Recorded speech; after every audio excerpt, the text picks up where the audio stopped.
안녕하십니까. 전자조달 시스템의 이해 과정 1주차 제 3차 시 시작하도록 하겠습니다. 이번 차 시에서는 조달 시스템의 탄생 및 발전 과정에 대해서 말씀드리겠습니다. 아, 그 먼저 저희 이번 차 시에서 전체적인 흐름을 한번 학습 목표로 살펴보겠습니다. 나라 정타가 어떻게 탄생되었는지 이를 흐름을 조금 이해를 했으면 좋겠고요. 전자정부 11대 핵심 과제 속에서 전자조달 G2B의 위치를 이해를 하고 왜 국가 사업으로 진행되었는지 이해를 했으면 좋겠습니다. 다음으로 전자조달 구축의 3대 원칙, 단일 창구, 원스톱 서비스, 표준화를 실무 관점에서 말을 할 수 있으면 좋겠고요.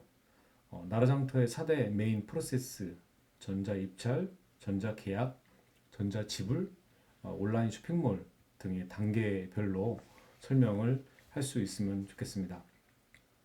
나라장터가 2002년 이후 어떻게 확장, 고도화되어 왔는지 쇼핑몰, 모바일, 기술평가, 차세대 구축 등 큰 연표로 정리할 수 있도록 학습 목표를 삼아봤습니다.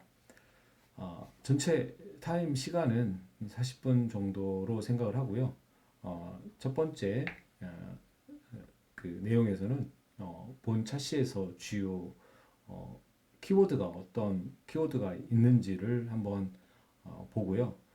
각 단계별로 시작과 그리고 11대 핵심 과제 그리고 전자 조달 구축 3대 원칙 그리고 메인 프로세스 그리고 조달 연표를 확인했으면 좋겠고요. 마지막으로 퀴즈 3개를 통해서 마무리하도록 하겠습니다.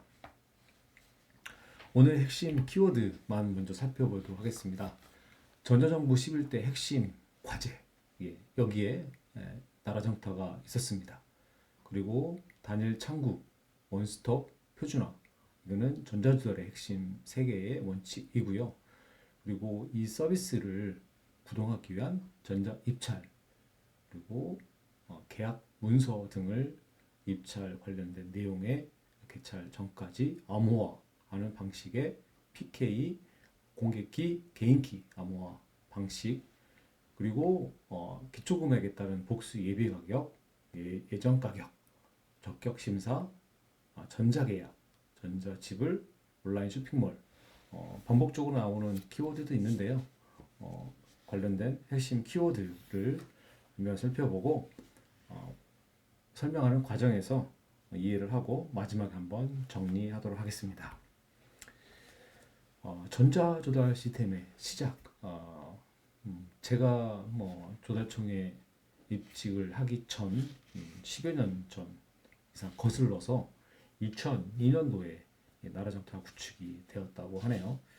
그래서 아무래도 전자조달 시스템의 이해 1주차, 3차 시인데 오늘은 그냥 나라장터를 그냥 사이트가 아니라 왜 만들어졌고 어떤 원칙으로 설계했고 실제로 어떤 프로세스로 움직이는지까지 한 번에 정리하고자 합니다. 학생 여러분들 또는 직장인에서 또 어렵게 수강하시고 계시기 때문에 전체적으로 외우는 건 아니고요. 그냥 이해 정도 수준에서 진행해 보면 좋겠습니다. 핵심 한 줄 말씀드리면 오늘 나라정터를 탄생을 하고 어떤 원칙 또 프로세스 어떤 발전 과정 어떤 구성 요소가 있는지를 한 장의 맵으로 이해하면 좋겠습니다. 관련해서 질문을 한번 드려봅니다. 나라장터를 떠올리면 먼저 생각나는 건 무언가요? 입찰인가요? 아니면 쇼핑몰 구매인가요? 여러분의 업무에서 가장 자주 발생하는 건 조달 업체에 계셨으면은 구매 요청이고 또 입찰이고 또 납품의 요구에 따른 이제 검사검수 과비행일 것 같고요. 수요 기간에 계시면은 구매 요청, 중앙 조달, 자체 조달에 따른 계약, 검수, 또 대금 지급 이런 과정에 있지 않을까 싶습니다. 그래서 보시는 슬라이드처럼 2000년도 초반에 시스템을 구축을 하였고요. 첫 번째로는 나라장터를 시작하는 시점입니다. 그 1997년부터 2001년도까지는 전자조달의 시초죠. 자체적으로 전자조달 시스템을 구축 운영을 했는데 조달 문서 전자교환 체계 구축인데 뭐 어떤 시스템인지는 잘 모르겠습니다만 어쨌든 최초 서비스를 아마 어떤 체계를 구축을 했던 것 같고요. 2001년도부터 2002년도에 앞서 키워드에서 제공했던 것처럼 전자정부 11대 사업 핵심 과제로 선정돼서 공공기관의 입찰, 계약, 지급 과정을 온라인으로 처리하는 법령 시스템을 개발을 하였습니다. 나라장터가 이제 탄생한 시점은 공공기관의 조달 업무를 하나의 온라인 사이트로 수행한 시점이 바로 2002년도 10월 달인 것 같습니다. 이때 내용은 전자정부 11대 핵심 과제로 선정되면서 그 공공기관의 입찰, 계약, 지급을 온라인으로 처리하는 범용 시스템을 만들었습니다. 어쨌든 맨 최초로 서비스를 오픈한 시점이 2002년 10월이고요. 공공기관 조달 업무를 하나의 온라인 사이트로 수행하도록 나라장터가 탄생을 하게 되었습니다. 여러분들 입장에서 한번 다시 재해석을 해보면 처음에는 조달청 내부 업무를 전산화하는 수준이었는데 국가사업으로 격상되면서 모든 기관이 사용할 수 있도록 범용 플랫폼이 된 것입니다. 뭐 비유로 들자면 여러분의 회사 내부의 부서용 어떤 서비스를 엑셀을 쓰다가 또는 뭐 간단한 프로그램을 쓰다가 이걸 공통 전 부처 전 사원이 쓸 수 있게끔 전체 공통으로 올라가는 그런 과정이라고 이해하시면 될 것 같습니다. 그래서 나라장터는 조달청 내부 시스템에서 시작해서 범정부 공통 플랫폼으로 확장되어 탄생을 했습니다. 여러분들 회사에서도 이런 통합된 경험이 있나요? 통합되면 좋은 점이 있고 또 나쁜 점도 있을 것 같습니다. 그런 부분들을 한번 생각해 보시면서 다음 슬라이드로 진행하도록 하겠습니다. 전자정부 11대 핵심 사업인데 어떤 게 있을까요? 서비스 혁신이 있죠. 업무 처리에 대한 서비스 혁신으로 여기에 국가 종합 전자조달 시스템이 G2B가 있고요. 민원24 지금은 뭐 지포시인데 민원24로 좀 이름을 좀 바꿔서 좀 서비스를 하고 있는데 행정안전부에서 구축 운영하고 있는 다양한 어떤 그 민원 서류를 온라인으로 처리하고 발급받는 그런 시스템이라고 보시면 될 것 같고요. 4대 보험 정보 시스템과 운영 체계 있는데 이게 뭐 고용보험 뭐 등등 뭐 건강보험 등 이런 거에 대한 4대 보험을 시스템을 연계해서 통합 체계를 갖고 있는 이건 복지부에서 만든 그런 시스템이라고 보시면 될 것 같습니다. 종합국세 서비스 시스템 구세청에서 했고요. 또 행정 업무를 생성을 제공하는 디브레인 재정정보 시스템, 지방자치단체 공통 행정 업무 종합 시스템, 그리고 교육행정 시스템, 전자인사 시스템, 전자결제 및 행정기관 간 전자문서 유통 확산 시스템, 그리고 기반 구축으로 전자서명, 전자관이 시스템 구축, 또 사용자 확산을 했고요. 그리고 연여 국가정보자원관리원에서 범정부적 통합 전산환경 구축을 시작을 했습니다.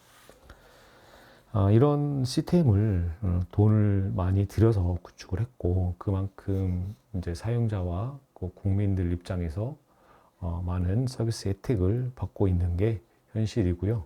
그 이후로 많은 시스템들이 발전해 왔고 그 축에 전자 조달이 시스템이 많은 역할을 해온 걸로 생각이 듭니다. 그래서 여러분들 관점에서 이해를 하면 민원, 재정, 인사, 교육, 전자결제와 같은 핵심 업무들이 각자 따로 있으면 비용이 들고 연결이 안 됩니다. 그래서 범정부적으로 표준과 연계를 잡고 온라인 기반으로 프로세스를 바꾸는 게 목표였던 것 같습니다. 그 중에 G2B는 돈이 실제로 움직이는 구매, 계약 영역을 전자화한 핵심 축이라고 보시면 될 것 같습니다.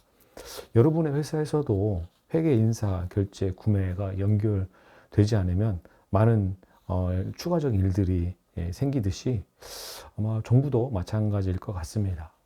그래서 각자 구축했던 시스템들을 통합적으로 운영을 하면서 그런 비용과 효율성 측면도 또 강조를 해서 또 기능을 또 강화를 했고요. 또 연계를 통해서 서비스 간의 어떤 표준 연계 체계도 구축을 함으로써 통일성과 또 상호 운용성을 확보했다고 생각을 합니다. 그렇지만은 또한 뭐 하나로 뭉쳐 있으면 또 좋은 게 있지만 나쁜 점도 있죠. 뭐 최근에 뭐 화재 사건으로 인해서 잘못 관리가 되면 모든 시스템들이 마비가 되고 운영이 못하는 그런 상황도 벌어질 수가 있고, 또 대규모 해킹이라든가 또는 그 도스 공격을 통해 가지고 그 모든 시스템들이 또 한 곳에 모여 있다 보면은 또 장애로 발생하는 그런 어려움이 있을 것 같습니다. 장점도 있지만 단점도 있다. 그런 부분들을 트레이오프 측면에서 장점은 더 부각시키고 보완이나 이런 단점 부분들은 극복을 하는 그런 전략이 필요할 것 같습니다. 그래서 전자조달은 전자정부의 핵심 과제 중 하나로 정부의 구매, 계약 등을 표준화한 온라인 국가 인프라다라고 말씀을 드리고 싶네요. 그래서 3대 원칙이 있는데, 이 코넵스의 어떤 나라장터 시스템이 조달 절차를 표준화를 했고, 그리고 하나의 시스템으로 싱글 윈도우 창구로 만들었고요. 그리고 종부터 구매 계약까지 하나의 시스템을 통해서 서비스를 제공했다라는 측면에서 중요한 부분이라고 생각을 합니다. 그래서 원스톱 서비스, 그리고 단일 창구, 그 다음에 표준화 부분에 대해서 좀 설명을 좀 드려보면, 단일 창구 수요 기간이 수만 개, 업체가 수십만 개면 여기저기 따로 접속하는 순간 업무가 마비가 될 거라고 생각을 하고요. 한 곳에서 공고를 보고 또 참여하고 결과를 확인할 수 있으면 참 좋겠죠. 이제 그런 측면에서 이 싱글 윈도우 단일 창구로 표현합니다. 다시 말씀드리면 뭐 여러 업체가 여러 공고건을 여러 군데에서 보고 확인하고 하는 거고 입찰하게 되면은 그 제때에 타임 테이블에 맞춰서 또 관리를 하고 조회를 하고 해야 되는 불편함이 있겠죠. 그런 측면에서 하나의 곳에서 모든 정보가 연결되어 있으면 그거에 대한 서비스 행정력이 많이 감소될 거라 생각합니다. 다음으로 원스톱 서비스인데요. 입찰만 온라인이면 반쪽짜리입니다. 그쵸? 거기에 따른 계약, 보증, 검수, 지급까지 한 흐름으로 이어져 진짜 업무가 끝나는 시작부터 끝까지 그런 프로세스를 나라장터를 통해서 제공하고 있다라고 보시면 될 것 같습니다. 조달 표준화 부분인데요. 여기에서는 앞서 2005년도인가요? 그때 유엔이나 이런 쪽에서 공공조달의 표준화의 어떤 절차를 제공했던 것처럼 기관마다 문서, 양식, 분류 체계, 목록, 코드가 다르면 연계가 불가능합니다. 이건 당연하죠. 그래서 표준화는 눈에 안 보이지만은 서비스 품질을 결정하는 기초 체력입니다. 최근에는 뭐 다양한 뭐 인공지능 학습 데이터의 측면에서 이런 거를 제공하고 있는 것까지 원 포탈까지 이제 이거를 확대를 하고 있는 것처럼 데이터의 표준도 그 서비스를 제공하고 공유하는데 핵심적인 역할을 하고 있다고 생각을 합니다. 그래서 이런 부분들을 고려했을 때 표준화는 회사에서 공통 양식과 데이터 표준을 만드는 것과 같고요. 단일 창구로 모으고 원스톱으로 끝내며 표준화로 연결한다 라고 정리를 하면 좋겠습니다. 그래서 여러분 업무에서도 표준이 없어서 힘든 순간이 아마 있었을 것 같습니다. 데이터를 주고받는 프로토콜도 어떤 기준이 있고 형식이 있는 것처럼 표준이 생기면 가장 먼저 좋아지는 것이 무엇일지 여러분들 한번 생각해 보시면 좋겠습니다. 다음으로 이제 저희 전자조달 시스템의 구축 분야입니다. 크게 조달 메인 프로세스라고 보시면 될 것 같고요. 그리고 업무 지원 프로세스가 있습니다. 여기에는 보시는 것처럼 업체 등록 관리 시스템, 보증 시스템, 그리고 목록 정보 시스템, 통합 검색 시스템, 통계 시스템, 문서유통 시스템, 표준 연계 시스템, 이렇게 나라 장터를 지원해 주는 시스템이 있고요. 먼저 메인 프로세스로 살펴보면 전자 입찰, 전자 계약, 전자 지불, 온라인 쇼핑몰 이런 메인 프로세스와 함께 방금 설명드렸던 조달 지원 프로세스로 나누고 있습니다. 메인 프로세스를 단계별로 설명을 하도록 하겠습니다. 먼저 전자 입찰 프로세스입니다. 슬라이드 상에서는 조금 수요기관과 조달업체의 색깔로 구분을 해서 표현을 했고요. 각 단계별로 어떤 기능들이 있는지 한번 살펴보도록 하겠습니다. 전자 입찰은 당연히 공고를 올리고 업체가 투차를 하고 개차를 하고 낙찰차를 결정하는 과정입니다. 흐름을 이렇게 잡으시면 되겠습니다. 먼저 입찰 공고 게시는 로그인 후 공고서를 게시를 하고 계약 방법, 입찰 방법, 그다음 일정, 사양, 평가 기준 등을 포함하고 있고요. 투자서를 복화하는 개인기는 계약 담당자의 PC에 저장을 합니다. 다음으로는 입찰 준비 과정인데요. 입찰 공고가 검색을 해서 확인을 하고 다양한 조건 검색을 통해서 프로젝트명, 발주기관명, 계약 위험, 개차리를 검색을 합니다. 그래서 다양한 조건을 공고를 검색을 하고 확인하는 과정이 입찰 준비고요. 물론 여기서 이제 제안서라든가 입찰 서류 등을 준비를 하고 필요에 따라서는 참가 등록도 해야겠죠. 맞춰서. 다음으로는 기초 금액 공개입니다. 이건 수요기관이 하는 업무인데요. 공고가 됐으면 과거 구매 기록과 비용 등을 기반으로 기초 금액을 산출을 합니다. 기초 금액은 어쨌든 여러 가지 견적서도 받고, 그다음 쇼핑몰 제품 등의 단가도 확인하고, 또 필요해서는 견적을 통해서 평균을 내거나 어떤 관련된 기초 금액을 산출하는 그런 절차를 거치게 되겠죠. 다음으로는 입찰서 제출입니다. 업체는 로그인 후 입찰서를 제출을 합니다. 이때 서버의 공개키로 입찰서와 첨부 파일을 암호화를 하게 됩니다. 입찰서 제출을 할 때는 서버에 저장된 공개키를 사용해서 입찰서와 첨부 파일을 암호화를 하는 그런 과정을 거치게 되고요. 앞서 키워드에서 나왔던 복수 예비 가격 작성이 있는데 이 부분은 업체가 추첨한 번호를 매칭해 예정 가격을 생성하는 부분인데요. 해당 공고의 계약의 담당 그 재무관이 공개된 여기서 이제 작성한 기초 금액을 기준으로 15개의 복수 예비 계약을 생성을 합니다. 위로 8개, 아래로 7개 기초 금액 기준으로 15개를 선정된 번호를 찍어서 여기에 대해서 평균을 내는 그런 과정이라고 보시면 될 것 같고요. 15개 복수 예비 가격을 공고 시에 생성된 키로 복화할 수 있도록 암호화 저장하는 그런 과정이라고 보시면 될 것 같습니다. 그래서 여기에 이제 예비 가격이 예정 가격이 나오게 되겠죠. 그래서 그 금액 이상으로 투자를 하거나 맞춰가 추천하는 그런 부분이 이제 필요할 것 같아요. 그래서 보통 국가기관 같은 경우에는 플러스 마이너스 2%, 뭐 지방자치단체는 플러스 마이너스 3% 이렇게 기여를 하고 있는데, 그거에 대한 8개, 7개, 토탈 15개의 복수 예비 계약을 업체가 제출한 이 제출한 복수 번호를 기반으로 생성을 하게 됩니다.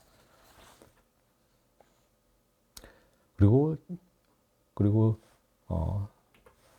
개찰을 통해서 진행을 하는데요. 개찰은 계약 담당자의 PC에 저장된 개인 키로 투찰서를 복화를 합니다.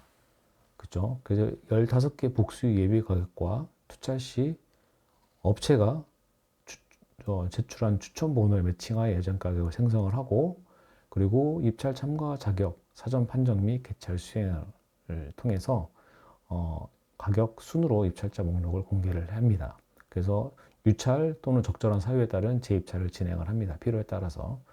협상형 계약일 때는 협상을 통하고 또 제안서 평가를 통해서 가격과 기술을 합산을 해서 9대 1, 8대 2 측면으로 이제 최종 낙찰자 선정까지 진행하는 과정이 입찰 방식에 따라 또 달리 할 수 있습니다. 다음은 입찰 결과 확인인데요. 결과 확인인데, 개찰 결과는 입찰 참가자뿐만 아니라 일반인도 열람 가능하도록 공개를 하고 있습니다. 나라장터에 해당되는 입찰 내에 대한 결과를 확인할 수가 있고요. 한편으로 이제 수요계약에서 계약 이행 능력 심사 또는 적격 심사를 통해서 진행합니다. 그래서 과거의 실적과 재무 상태, 기술 역량 및 신뢰도를 평가를 해서 가격과 함께 적격 심사를 진행을 하는 그런 방법도 있습니다. 그리고 심사 결과를 확인을 하면 조달업체에서는 이제 적격 심사 또는 계약 능력 심사 결과를 확인할 수가 있고, 여기에 통과가 되면 가격이 제일 낮은 업체, 즉 국가의 이익이 되는 업체를 대상으로 선정을 하는 그런 흐름으로 이해를 하시면 되겠습니다. 그래서 최종 낙찰자를 공개를 하고 해당 절차를 종료하는 그런 과정으로 전자입찰 프로세스는 이렇게 있고요. 여기에 적격 심사 또는 협상행위한 계약 그리고 여러 가지 계약 방식에 따라서 수요 계약에 따라서 이런 프로세스가 조금씩은 변경되고 있습니다. 자, 여러분들 입장에서 포인트 2개만 잡아드리겠습니다. 첫째, 입찰은 마감 전까지 내용이 보호되어야 하는 그런 암호화 구조가 들어갑니다. 둘째는 공개된 자료는 투명성이 기본값입니다. 그러니까 예를 들어서 입찰서 암호화는 시험지 봉인과 같습니다. 여러분들 중간고사, 기말고사에 그 시험지가 외부로 유출되면 안 되겠죠. 시험 보기 전까지 봉인이 되어야 되고요. 이게 바로 입찰서 암호화라고 보시면 될 것 같습니다. 그래서 마감 전까지는 열 수 없게 만드는 그런 장치가 바로 암복화라고 보시면 될 것 같고, 여기에 들어가고 있는 게 개인키, 공개키 기반의 전자서명이 불망지를 통해서 내가 이거를 암호했다라는 그런 측면으로 전자서명을 통한 계약 이후 절차를 이제 보증하는 부분이 될 것 같고요. 그래서 이제 개찰 결과는 경기 결과를 모두에게 공개하는 것으로 이해하시면 될 것 같습니다. 그래서 투명성 부분은 그 결과를 나라장터를 통해서 오픈하는 그런 내용으로 이해하시면 될 것 같고요. 핵심 한 줄로는 전자입찰은 공고, 투찰, 개찰, 심사, 그리고 낙찰을 온라인으로 진행하고 그 기록과 내용을 공정성 있게 공개하고 있는 그런 프로세스를 전자입찰 프로세스로 이해하시면 되겠습니다. 다음으로는 전자계약 프로세스를 설명드리도록 하겠습니다. 슬라이드 내용에 보시면 전자계약서는 계약서 초안을 이제 만들겠죠. 어쨌든 대상 업체가 선정이 됐고 그 선정된 대상 업체와 과업 내용과 그리고 뭐 필요에 따라서는 협상에 의한 계약인 경우에는 협상서와 그리고 제안서 등 전출력서 등을 포괄적으로 계약서에 다 포함되어 있다고 보시면 될 것 같고요. 여기에서 계약서를 만들고 검토하고 그리고 응답을 받고 또 보증을 받아서 최종 계약서를 확정해서 발송하는 그런 과정이라고 보시면 될 것 같아요.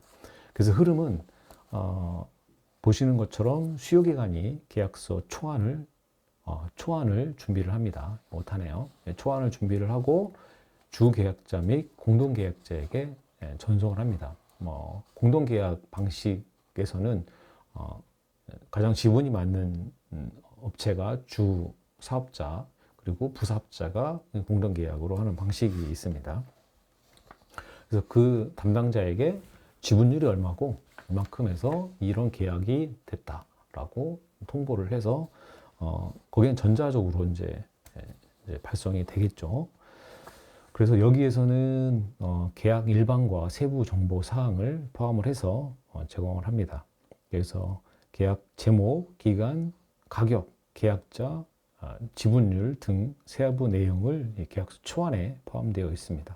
그래서 전송을 하게 되면 주계약자 및 공동계약자에게 전송하게 되면은 그 다음에 이제 그 나라장터로 들어와서 초안 내용을 검토를 합니다. 이 가격이 많고 내가 협상한 내용이 맞는지를 검토를 해서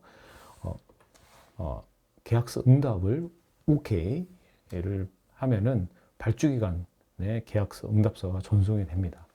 그래서 계약서 초안 문서에 대한 수락과 거절 의견을 제출을 해서 이 시점에서 이제 계약 보증 증권을 보증보험 회사를 통해서 계약을 받습니다. 그렇죠. 그래서 이제 발급을 하게 되고 응답서를 접수를 하게 되면은 보증서를 접수를 합니다. 보증회사가 뭐 서울보증보험이라든가 또는 뭐 조달 청에서 이제 보증회사도 하는 것처럼 그 보증회사로부터 온라인으로 보증서를 수령합니다. 이 부분도 전자적으로 다 그 접수하게끔 이렇게 제출하게 되어 있고요.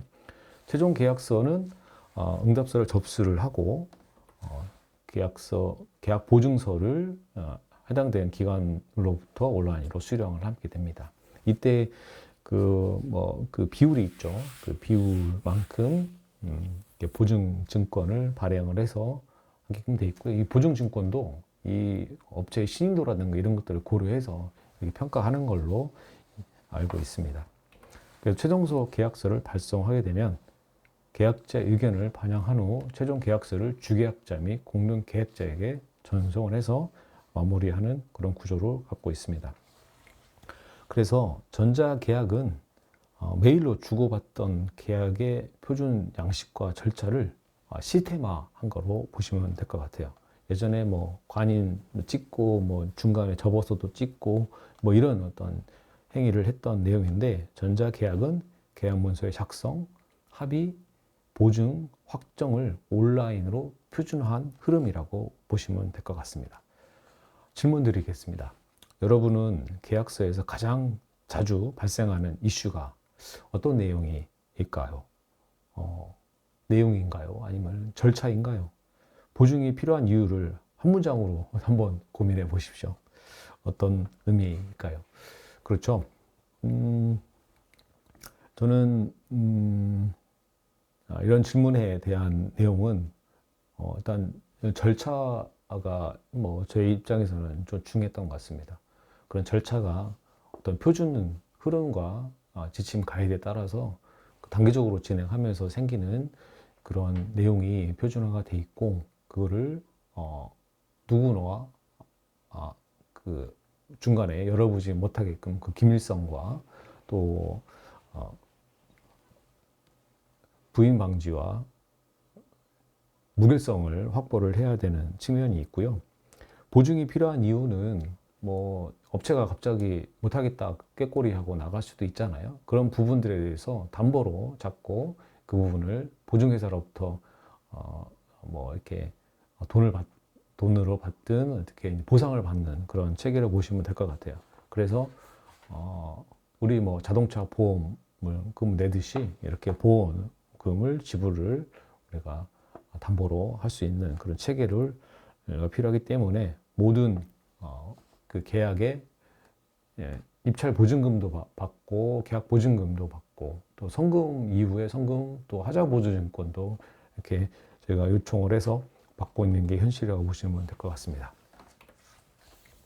다음은 전자지불 프로세스입니다. 전자지불 프로세스는 그 납품 후 검수부터 대금 청구와 지급까지입니다. 검사 검수 요청하는 단계부터 말씀을 드려보면 납품 후 기관에 검사 검수 요청서를 작성해 전송을 합니다. 그래서 공사, 용역은 기성고, 준공 확인서 요청이라고 보시면 될 것 같고요. 이 검사 검수 수행을 진행을 하는데 검사 검수 요청 품목에 대한 검사 검수를 수행한 후 결과를 등록하고 전송을 하는데, 근데 검사 검수를 뭐 전문 업체를 통해서 진행할 수도 있고, 이 과정에서 뭐 감리를 통해서 추가적으로 점검을 해서 최종적으로 진행하는 구조인데요. 어쨌든 이 검사 검수를 수행을 한 걸 기반으로 결과서를 발행을 합니다. 그래서 물품 납품 영수증이 물품일 것 같고요. 용역과 공사는 기성 준공 확인서로 이해를 하시면 될 것 같습니다. 물론 소프트웨어 사업 같은 경우에는 뭐 검사 기준을 통해 가지고 뭐 준공 조서를 꾸리고 이제 제출하는 방식으로 보통 일반적으로 많이를 하고 있는데, 비슷한 맥락에서 보시면 될 것 같고요. 다음에는 이제 거기에 따른 기성금, 성금 청구를 하는 구조입니다. 지급 요청에 기본 정보를 조회를 하고 입력을 하고 또 은행 계좌번호, 예금주 등을 확인해서 지급을 요청을 하게 되면 이제 그 대금을 집행하는 구조인데, 여기에는 이제 회계 시스템과 연계가 일부 있을 것 같습니다. 그래서 성금, 기성금, 대금 청구를 기본 정보로 입력을 하는 구조고요. 여기에서 관련된 그 준공 확인서가 기본으로 이제 들어가고, 성금은 일단 착수 시점에서 지급하기 때문에 별도로 납품 물품 영수증은 없는 것 같고요. 다만 성금을 어떻게 추진하겠다라는 그런 내용으로 성금 이행 계획서 등을 준비를 해서 대금을 받고 있습니다. 일종의 뭐 구축을 하려면 그 물품도 사야 되고 어떤 그 작업장도 임대를 해야 되고 뭐 등등에 대한 제반 시설이 필요하기 때문에 그런 것들을 조달하기 위해서 성금을 지정하는데 보통 뭐 70% 정도로 진행을 하는데, 요즘 너무 많다라는 의견이 좀 있어서 어떻게 바뀔지를 한번 체크해 보는 것도 좋을 것 같습니다.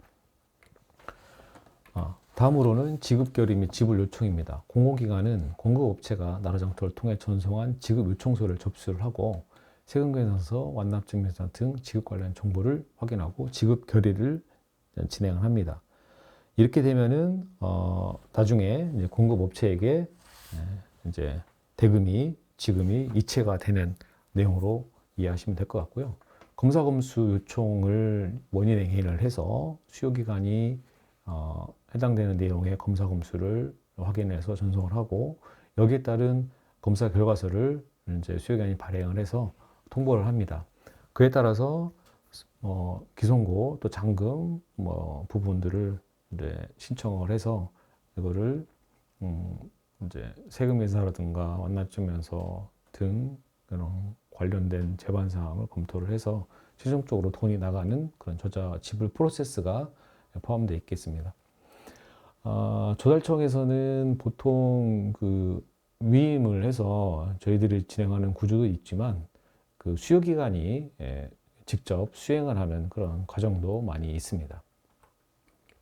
다음으로는 온라인 쇼핑몰 프로세스를 설명을 드리도록 하겠습니다. 온라인 쇼핑몰은 카탈로그 구매 후 흐름이라고 보시면 될 것 같아요. 그래서 상품을 검색을 쇼핑몰에서 수요기관이 직접 검색을 합니다. 그러면 우리 일반적으로 뭐 쿠팡이나 이런 쪽에서도 장바구니에 담듯이 여기서 장바구니에 담을 수가 있습니다. 그래서 단가 계약된 수량을 곱해서 산정을 하고요. 여기 품목에 대한 규격서라든가 뭐 배달 방법, 설치 방법 뭐 등등이 이제 거기 안에 포함되어 있고요. 그런 내용으로 장바구니에 담아서 조달 요청서를 작성을 합니다. 이때는 선택된 상품에 대한 주문서를 조달 요청서를 작성해서 조달청으로 발송을 하는 구조라고 보시면 될 것 같고요. 여기에 납품 요구서를 발행을 합니다. 조달청은 조달 청소를 이제 접수를 하고 수집된 주문을 기반으로 납품 요청을 생성하여 공공기관 및 공급업체에 전송을 합니다. 그래서 이때 일반 단가 품목은 조달청이 배정을 하고 3자 단가 품목은 수요기관이 선택한 물품을 기준으로 진행을 하게 되어 있습니다. 그럼 납품 요구서를 공급업체는 접수를 하고 해당되는 물품을 준비를 해서 설치나 또는 인도를 준비를 하겠죠. 그런 다음에 납품을 이행을 합니다. 필요에 따라서는 설치를 하고 아니면 배달을 해서 지정 위치에 현장 설치도 위치에 그거를 설치를 하는 그런 구조로 보시면 될 것 같아요. 지금까지 전자조달 시스템의 어떤 주요 기능을 설명을 좀 드렸고요. 첫 번째 전자 입찰이었고, 다음으로는 그 전자 계약, 그 전자 지불, 온라인 쇼핑몰까지 네 개의 큰 흐름으로 설명을 좀 드렸습니다. 다음으로는 전자조달 시스템의 발전 흐름을 좀 나누고자 합니다. 전자조달 시스템의 흐름은 핵심은 어쨌든 2002년도 서비스 구축한 이후에 뭐 계속 정체되었던 게 아니고 계속 사용자 요구에 따른 기능을 계속 확장을 하게 되었습니다. 자료에서 나온 주요 포인트만 시간 순서대로 묶어서 설명을 드려보겠습니다. 2002년도 나라정터 구축을 했고요. 2006년도부터 8년도까지 온라인 평가하고 기술평가가 기능에 추가됐고 쇼핑몰이 여기에 이제 개통이 되었습니다. 2010년도, 11년도에는 모바일 전자입찰과 지문인식 전자입찰이 적용이 되었고요. 2012년도 나라정터 인프라를 대폭 확대 개편을 하게 되었습니다. 2013년도에서 15년도 이 시점에 누리장터와 하도급 치키미가 오픈이 되었고요. 2022년도까지는 이임장터, 혁신장터, 벤처나라 그리고 조달청 평가에서 했던 이발주 시스템도 이 시점에서 구축을 하게 되었습니다. 이때 전자정부 11대 사업으로 저희 나라정터가 구축되면서 점차 확대되었고요. 메인 서비스와 함께 보조 시스템도 같이 연계해서 구축을 이어져 가고 있습니다. 그래서 2021년도부터 2024년도 사이에서는 보시는 바와 같이 2020년도에는 ISMP 사업을 진행을 했고 그 이전에는 ISP를 중장기 계획을 수립을 했습니다. ISP와 ISMP는 정보와 전략계획 수립이고요. ISMP는 마스터 플랜이라고 보시면 될 것 같아요. 그래서 2018년도, 19년도에는 차세대 나라정터 구축 사업의 현황 분석, 환경 분석, 현황 분석, 정보 비전과 목표 시스템 단계별 이행 계획을 수립을 했고, 그 다음에 2020년도에 ISMP 사업을 통해서 나라정터의 세부 사업 계획서와 제안 총서를 뽑아내는 작업을 시작했습니다. 그래서 2021년도부터 발주를 시작해서 2024년도까지 시스템을 단계적으로 분석, 설계, 개발, 통합, 테스트, 전환, 컷오프까지 기능을 구축을 해서 2025년도 1월 6일 날 오픈을 했고요. 23개 통합기관, 특화기능 구현 또는 데이터 이관 등을 해서 자체 전자조달 그런 기관의 서비스도 통합으로 오픈을 진행을 했었고요. 미진한 어떤 통합된 해야 될 시스템들은 단계적으로 계속 추진할 예정입니다. 그래서 1차 통합은 강원랜드, 인천국제공항공사, 한국지역난방공사, 한국철도공사, 한국조폐공사, SR 이런 공기업들이 1차 통합 대상이 있고요. 추가적으로 28개의 공기업, 공사에서 자체 조달 시스템을 저희 나라장터와 통합하는 절차를 쭉 이어지고 있습니다. 정리를 해보면 어쨌든 나라장터가 단계적으로 구축을 저는 했고요. 입찰만이 아니라 기술과 정책 변화에 따라서 데이터, 또 하도급, 지킴이, 혁신, 구매, 벤처까지 기능이 늘어난 걸로 이해하시면 될 것 같습니다. 그래서 한 줄로 요약을 해보면 나라장터는 조달의 전 과정뿐만 아니라 정책, 목표까지 담으려고 담고 고도화를 진행을 했습니다. 여러분 조직에서도 시스템이 시간이 지날수록 기능이 늘어나는 경험이 있겠죠. 당연히. 그래서 그 기능이 늘어날 때 가장 필요한 게 무엇인가요? 표준 또는 사용자 지원, 다양하게 보안적인 측면과 또 인프라적인 측면, 또 최신 기술을 반영을 해서 최고의 서비스를 기능을 고도화 내지 개선하는데 아마 목표를 두고 진행하지 않을까 싶습니다. 그래서 나라장터의 구성은 어쨌든 좀 복잡해졌습니다. 그래서 메인 시스템과 서브 시스템이 있는데 보면 메인 시스템은 나라장터 메인 시스템이고요. 사용자 등록, 구매 요청, 전자입찰, 전자계약, 검사검수, 전자지불. 여기 이제 쇼핑몰이 이제 추가적으로 있는데요. 여기에 추가적인 어떤 서브 시스템이 쇼핑몰, 혁신장터, 벤처나라, 이음장터, 담합, 징후 분석 시스템, 계약 이행 관리 시스템, 하도급 지킴이 시스템, 계약 가격 관리 시스템, 데이터 웨어하우스, 원통 조달, 조달 정보 개방, 빅데이터 분석, 누리장터, 목록 정보 시스템, RFID, 물품 관리, 스마트 나라장터 등 다양한 서브 시스템들이 있고요. 여기에 또 빠진 일반적인 표준화 시스템도 많이 있습니다. 온라인 평가 시스템도 여기에 있고요. 그리고 평가위원 교수 시스템도 추가적으로 있습니다. 이런 시스템들이 붙어 있고 여러분들 입장에서 결론은 이것 같습니다. 조달 업무가 커지고 다양해지면서 하나의 화면에 다 넣을 수 없어서 전문화된 모듈로 늘어나는 것으로 보시면 될 것 같고요. 이런 데이터 활용 정책 기능들이 강화되면서 서브 시스템들이 나라장터를 위해서 필요해서 구축을 하게 되었습니다. 그래서 복잡해진 이유는 업무 범위가 확대되고 정책 기능이 더 넓어졌기 때문이라고 보시면 될 것 같아요.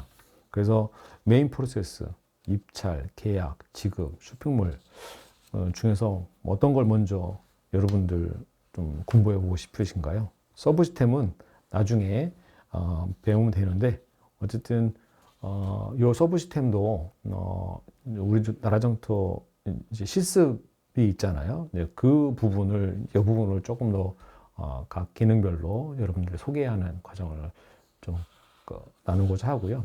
나라장 전자시스템 2에서는 앞서 설명드렸던 입찰, 계약, 검수, 지불 요 메인 시스템을 같이 이론과 어떤 기능을 하면서 이해를 돕고자 하겠습니다.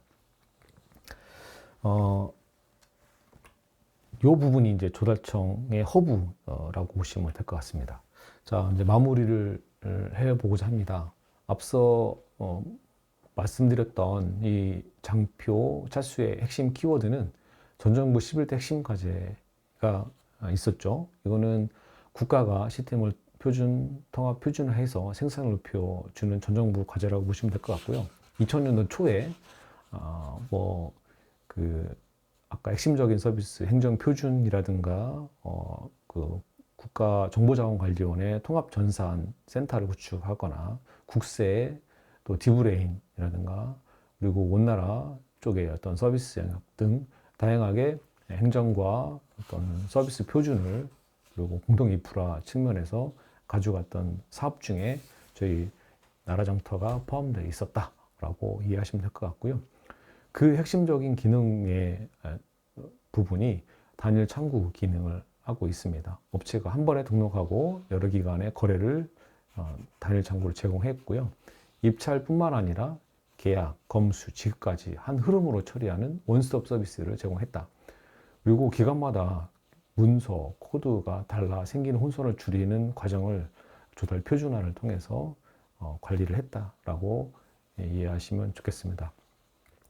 다음으로는 공고를 올리고 업체가 투찰하고 개찰 결과를 공개하는 전자 입찰, 이 키워드를 조금 기억해 주시면 좋겠고요.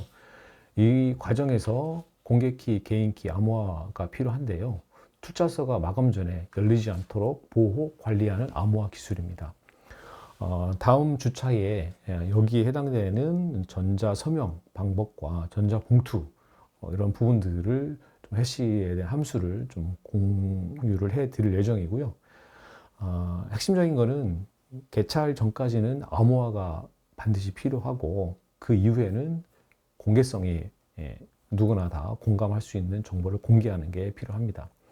여기에 이제 핵심적인 것이 이제 가격이겠죠. 가격 기준으로 해당되는 복수 예비 가격과 예전 가격이 있는데요. 업체가 제출할 때 선정한 그 번호 15개 중에서 기초금액 기준으로 15개를 뽑아서 그 중에 평균을 4개를 선정해서 평균을 냅니다. 그 평균이 바로 예전 가격이 될 것 같습니다. 그래서 그 예전 가격에 해당되는 그 금액이 기초금액 기반으로 생성이 되고요. 여기에 가격 점수만 포함된 게 아니라 수행 능력까지 평가하는 방식이 바로 적격 심사라고 보시면 될 것 같습니다. 그래서 실적, 재무, 기술이 이제 평가 검증의 대상이 될 것 같아요. 그래서 가격만 보는 게 아니라 이런 능력도 바라보는 게 적격 심사다.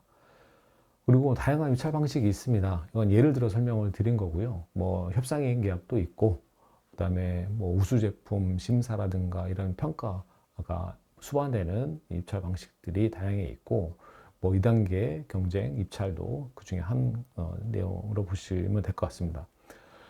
이를 위한 처리가 바로 전자 계약입니다. 계약서 초안을 생성하고 검토하고 응답하고 보증 회사를 통해서 확인한 다음에 최종 계약서를 발송을 온라인으로 처리하는 그런 전자조달 시스템의 주 핵심 기능 중에 하나가 전자계약이고요.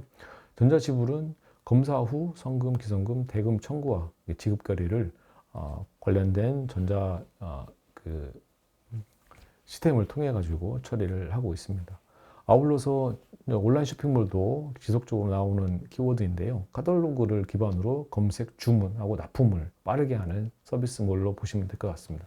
최근에 디지털몰이 생겨서 AI 시대의 사스, 클라우드 제품을 또 이런 서비스 형태로 제공하고 있는 디지털 몰도 저희 쪽에서 구축 운영하고 있습니다. 자, 여러분들 이런 관점에서 퀴즈 3개를 한번 내봤습니다. 한번 살펴보시고 고민해서 한번 답을 생각해 보시면 좋겠습니다. 첫 번째로는 나라장터 탄생의 흐름을 설명하시오 라고 되어 있는데 이 차시에서 설명드렸던 것처럼 1997년도에서는 조달청 자체 시스템의 전자문서 시스템을 사용했고요. 2002년도에 11대 핵심 과제로 범용 시스템을 개발을 해서 오픈을 했습니다. 나라장터라는 이름으로 오픈했고요. 2025년도 어떤 IT 기술의 발전과 시스템의 노후화를 통해 가지고 ISP와 ISMP를 거쳐서 시스템을 단계적으로 구축을 했습니다. 여기에는 블록체인 기술과 AI, 빅데이터 등의 기술이 들어가 있습니다. 현재 1년 정도 이제 지났는데요. 어쨌든 서비스가 안정화를 거쳐서 지속적으로 조금 개선을 하고 노력을 해야 되는 그런 품질 강화 시점이 필요한 시점이라고 생각합니다. 두 번째 문제입니다. 참, 거짓, OX 문제인데요. 전자조달 구축 원칙 중 단일 창구는 기관별로 따로 시스템을 운영하자는 것이다. 이게 맞을까요? 틀릴까요? 단일 창구. 거짓이죠. 따로 구축하는 게 아니라 조달 업무를 한 창구에서 수행하는 모으는 원칙이라고 보시면 될 것 같습니다. 전자입찰에서 세 번째 문제입니다. 전자입찰에서 암호화, 공개키, 개인키를 사용하는 핵심 이유는 무엇일까요? 1번, 투자서를 마감 전에 열 수 없게 보호하기 위해. 2번, 가격을 자동으로 낮추기 위해. 3번, 쇼핑몰 검색을 빠르게 하기 위해. 4번, 계약서를 빠르게 만들기 위해. 답은 1번이죠. 투자서를 마감 전에 열람되면 공정성이 깨지기 때문에 그런 무결성과 또 기밀성, 그런 부인 방지를 위해서 투자서를 마감 전에는 열 수 없게 보호하기 위해서 이 암호화 방식을 사용해서 키도 개인 키와 공개 키를 통해 가지고 서버 클라우드 서버에 또는 개인 PC에 이렇게 보관을 해서 나중에 개찰을 이후 시점에 그 부분을 복화를 통해서 개찰을 진행하는 과정으로 보시면 될 것 같습니다. 1주차, 3차 시 과정을 이제 모두 마쳤고요. 1주차에서는 나라 장터가 어떻게 구축이 되었고 어떤 기능이 있으며 우리가 어떤 과정을 통해서 여기까지 왔는지를 살펴봤습니다. 첫 번째 시간에서는 우리 전체적인 이번 과정의 커리큘럼을 주차별로 이해를 했고요. 첫째 시간은 다소 저도 준비하는 과정이 좀 필요해서 조금 서투르고 조금 준비하는 과정이 좀 부족했는데 앞으로 좀 더 시연과 어떤 내용을 좀 더 체계적으로 설명드릴 수 있도록 준비하도록 하겠습니다. 1주차 강의 여기서 마치도록 하겠습니다. 감사합니다.